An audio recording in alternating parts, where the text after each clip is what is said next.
talking around turnaround management. What does that entail, and what does that mean, and tell me what that means. Basically, it's when a business is in dire straits and they're not making money. They're in a bind. They're not having. Nothing's working. It seems like, and they need like immediate resuscitation, if you will. It's kind of like somebody's had a heart attack. You know, they're flatlining, and you've got to do something to get them going. With turnaround management, it's you go in, you stop the bleeding, so that they quit losing money, and then you look at why the thing wasn't working well in the first place, which is typically either personnel, structure, processes, and you go in, you analyze those types of things, and create a plan for them to basically get back on track. You know, you stop the bleeding, so now it's time to get profitable, and that's kind of the process that we go through. Yeah. All right, so give me an example without giving any names. Do you have an example of a turnaround situation? You saw a company and you saw this, and then you gave them X, Y, Z, and then this happened. I did. We worked with a company that was a retail store, and they were paying about, I don't know, $5,000 a month in rent. They had a great location, great looking store, but the economy had gone south and the revenue wasn't coming in. The sales weren't there like they were in the past when everything was booming.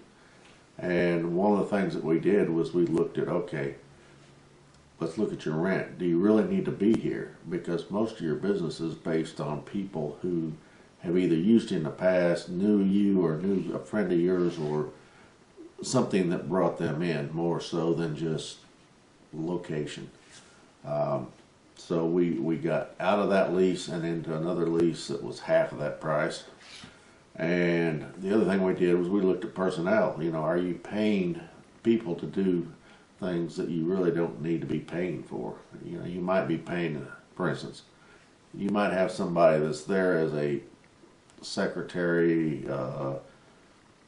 assistant, you know, answers phone, helps with sales, but really doesn't do any of that full time. It's just kind of like they're there as in case you need somebody.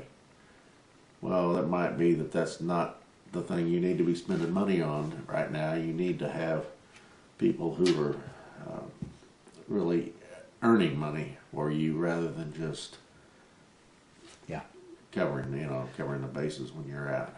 So there's a difference between it would be nice if I had this person, exactly, as opposed to I got to have this person. Right, and that's speak to that. Well, and that's what I'm trying to say. I guess is that you have to look at, and that's part of what we analyze when we go through, is look at what people are doing, and is that something that you really need to be paying to have done, or is that just a luxury type item? And there's a lot of times when you'll have one person doing a job and a few other things, and another person doing a job and a few other things. And if you really look at what they're doing, their core value, you're getting 50-60% of time devoted to core value, and the rest of it's just fluff, if you will, or convenience. Mm-hmm. And if you take two people that are doing 50%, you really don't need two people. You need one person working reasonably well, and could cover both areas. Sometimes it's not a hard and fast rule. I mean, you can't just say we're going to pair these people up. They have different skill sets and whatnot, but there are ways to look at it, and that's part of what we do. We look at processes too. We look at how are you managing the whole process, the whole sale. You might, it may be that you're recording things or writing things or calling on things that you don't really need to do it 3 times. You could do it 1 time and then be a third of the time to do it, those types of things.